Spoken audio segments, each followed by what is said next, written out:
All right, so I am in Microsoft Copilot Portraits, and I can choose a portrait to interact with. So let's see if we can find one that looks interesting.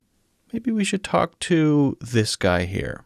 All right, so I guess we have to use Chrome, which is crazy because when I did my Microsoft Reading Coach test, Chrome wasn't working, so I had to use Safari. This time Safari wasn't working, so I have to go back to Chrome. What's happening?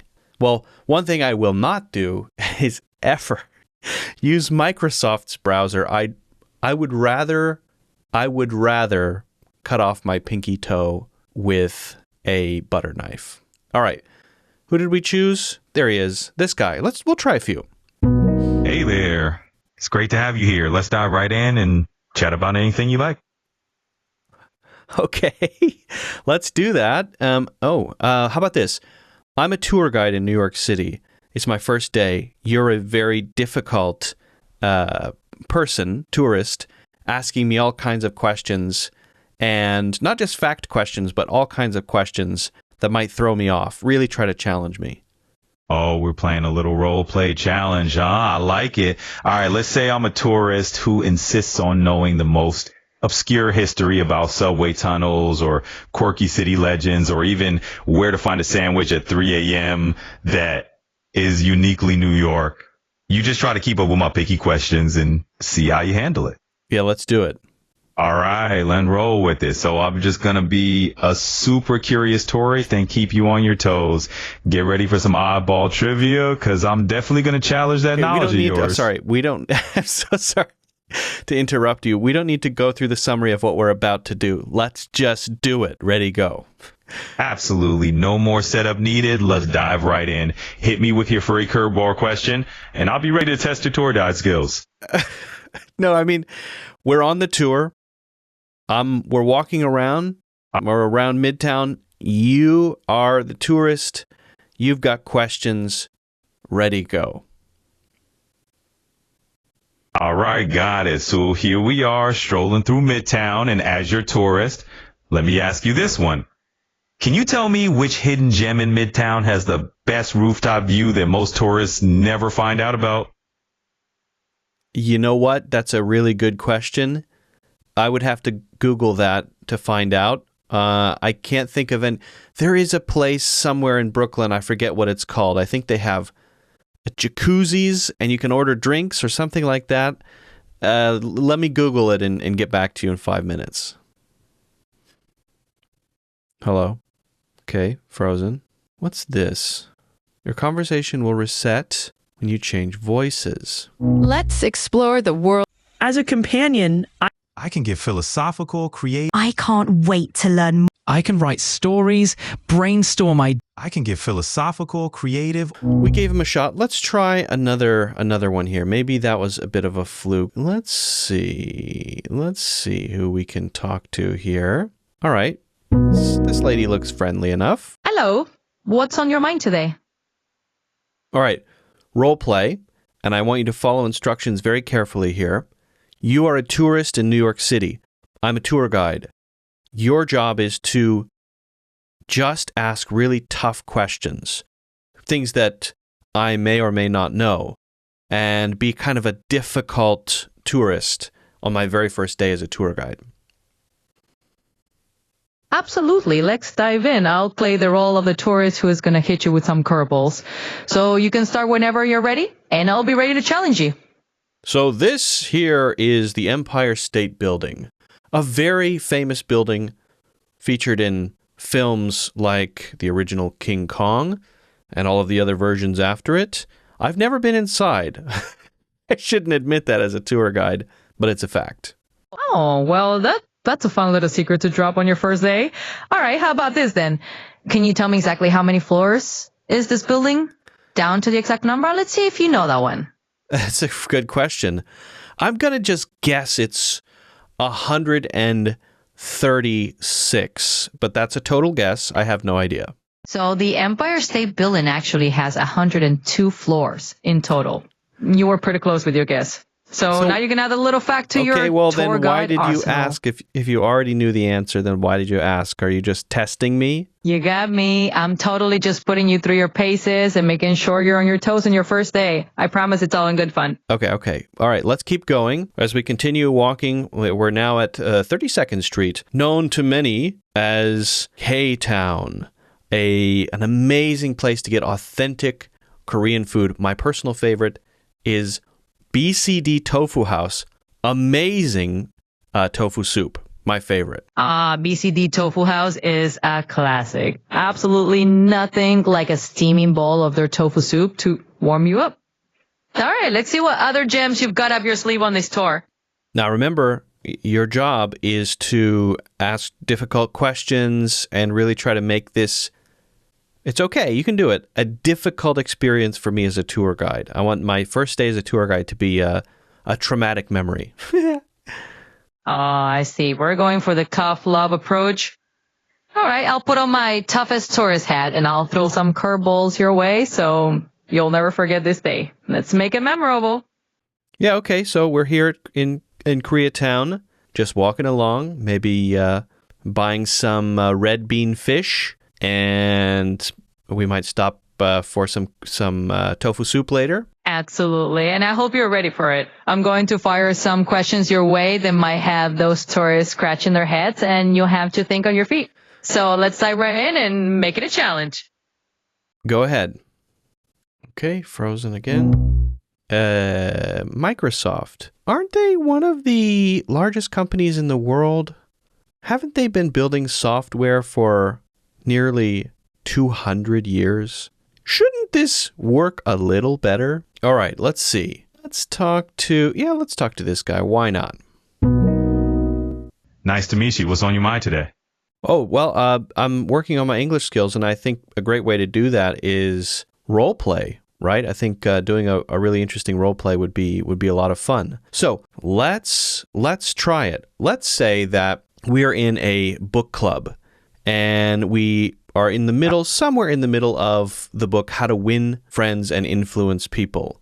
I want you to be the host and the person asking the questions, and I want you to ask me some really tough questions and really push back on me if my answers aren't clear or good enough. All right, let's dive in then. So imagine we're sitting in our book club circle. I'll kick things off with a tough one. What do you think is the hardest principle from the book for you to actually apply in real life? And why is it challenging for you? Yes, that's a good question. So there is actually a lot of value that you can get remembering people, really paying attention to a person, listening to them carefully, and showing them truly that you understand them and their concerns, and not inserting yourself and your needs into every situation. And that sounds great, but it can be a challenge. Absolutely. It can be a big challenge, right? So let me keep pushing you a bit. When do you find it hardest to actually do that? Like, in what kind of situations do you feel like you clip up and maybe put yourself first? Oh, yeah. I mean, let's say it's a negotiation, right? There's this idea of trying to radically understand the other side, really deeply empathize with the other side. But if you're coming into a negotiation because you want something, always remembering to do that is easier said than done. Right. It's one of those golden rules that sounds simple on paper, but takes real practice in the moment. So definitely a bit of an art form. What is your favorite principle from that book? You know, one of my favorite principles actually comes from the classic Getting to Yes, which is all about focusing on interests rather than positions. It really encourages you to deeply understand the why behind the other side's stance, which can make the whole negotiation process a lot more productive and even a bit smoother. How about one of your favorite principles from How to Win Friends and Influence People? Oh, classic indeed. One of my favorite principles from that book is simply about taking a genuine interest in other people, like really listening and showing that you care about what they're saying. It's amazing how that one simple shift can really transform how people respond to you. There's a mouse arrow on your nose. Can you pretend it's tickling you and like a fly on your nose? What are you going to do if that happens? Oh, well, I'd definitely be wiggling my nose like crazy if I had a little, arrow tickling me. Pretend that you do. All right. Go ahead and wiggle your nose. Wiggle. Go, what's that? It tickles. All right, here we go. Wiggle. Oh, what's that? It tickles. I'm definitely doing a little imaginary nose twitch just for you. Yes, you are. All right, I'll talk to you later, buddy. Let's talk to this lady here. Hi there. How's it going? Pretty good. How are you doing? Hey there. I'm doing great. Thanks for asking. Always up for a chat. So let's dive in. Let's dive in. Absolutely. Okay, let's imagine you and I are both at a Halloween party, okay? We don't know each other, but we do know the host, and the host's name is Steven, okay? I'm dressed up as a gigantic hot dog with ketchup and mustard stripes, and you can choose what you're dressed up as. So let's start the conversation from there. And I want you to be a little bit too pushy with your questions. I want you to ask a lot of questions and not be satisfied with my answers. Oh, this is going to be fun. All right. So imagine me. I'm dressed as a slightly over-the-top vampire with a big cape. And now I'm coming over to you at the party. So, hey there, giant hot dog. I gotta ask, why ketchup and mustard together? Are you a fan of the combo, or did Stephen just throw that at you last minute? Come on, tell me everything. Well, I mean, I feel like ketchup and mustard is kind of the classic thing to put on a hot dog. I know some people are against ketchup on hot dogs. I think if I had to pick one, I'd go with mustard. I'll tell you the craziest thing I ever saw. One time, my mother-in-law had never had a hot dog before in her life. It was the 4th of July. We were having hot dogs at home. Again, she had never had one. I made one for her, ketchup and mustard, onions on top. I looked over. She had peeled a banana and put a banana on top of the hot dog. That is not a joke. No way. That is absolutely wild. I have to dig deeper here. Are we talking like she actually ate the whole thing with the banana on top, or was it just for laughs? Spill the full story. No, it wasn't for laughs. She, in her mind, thought, you know what? I've never had this, but I think a banana would be good on it. It blew my mind. Oh, that's some next level hot dog innovation right there. So now I absolutely have to know, did you try a bite of that banana hot dog yourself, or did you just let her do her thing and watch from a distance? Come on, I want all the details. I mean, I watched from a distance. I cannot imagine the taste of mustard, onion, banana, and hot dog together. That seems in my head like one of the craziest things ever. Yeah, I can't blame you for watching that one from a safe distance. I mean, a banana with mustard and onion, it's definitely up there on the wild food combos list. But hey, maybe she was onto something totally unique. Let me try something more rigorous. Try an animated style. Hey there. Great to meet you. So tell me, what's on your mind today? I want you to be a really strict English teacher. I want you to listen to what I say. First, ask me a question that gets me talking. Don't ask about hobbies. Ask about something else. And then I want you to give me feedback on my English right away. List a few points and mention specifically what I said. Tell me about a place you've always wanted to visit and why. And then I'll give you some feedback on your English once you share. Well, I've always wanted to visit Scandinavia.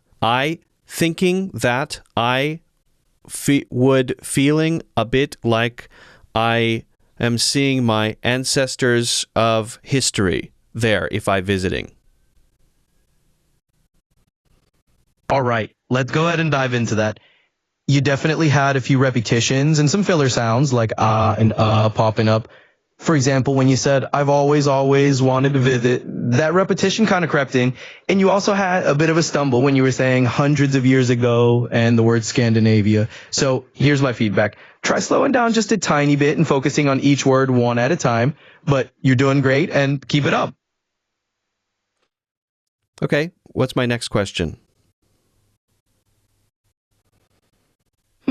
Let's keep it rolling. How about you tell me what fascinates you the most about your family history or ancestry? I'd love to hear it.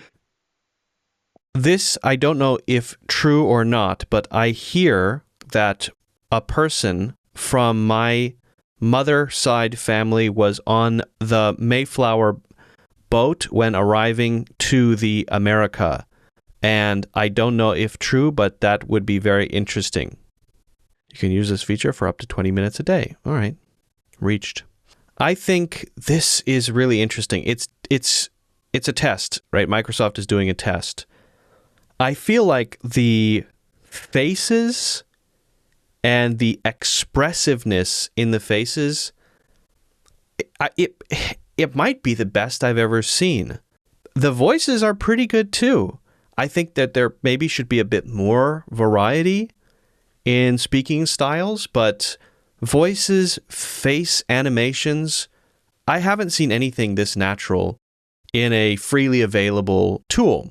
So it's then so surprising to me that the other part isn't there, because that's the part that's been solved the longest. To be able to have a chat, a voice chat, that follows instructions pretty well. If you want feedback, you get feedback. If you want it to be specific, it's specific. It continues as long as you want. It stays on track and doesn't go off the rails, right? This is solved. I mean, you can do this in ChatGPT advanced voice mode even, although I personally think it's better in the standard voice mode. You can definitely do it in Grok. Gemini is pretty good at it. Sesame, it depends, right? It's shocking to me that that's the worst part about this experience because the other parts are so good. So if they can just maybe keep testing and make the models a little smarter so that they really stay on track and are actually useful, it's just too generic, right? Too much of, all right, let's talk about this thing and then summarize it and not just do the thing, right? To really follow instructions well is absolutely technically possible. So that's what I'd like to see. And if that's then done and Microsoft is able to bring all these things together, which why has no one else done it? Natural voices, natural faces, natural expressions, and really intelligent models, then that will be the thing to use. Just take the step. Make it a little smarter. That's it. It'll be amazing. Just do it, Microsoft. Just do it. The 20-minute limit, I think that's fine, right? They're testing it out. They don't want to give people maybe that much free usage. I think 20 minutes is pretty generous. It's really just a matter of the voice prompting, and I wish that was better. But test it out. Let me know what you think in the comments. If you haven't done so already, don't forget to hit the like button and subscribe, and check out the 90-day program. Get a free study plan in the links in the description, and check out the program. It is, I think, the best way to improve your English in 90 days. Absolutely. Check it out, and I will see you in the next one.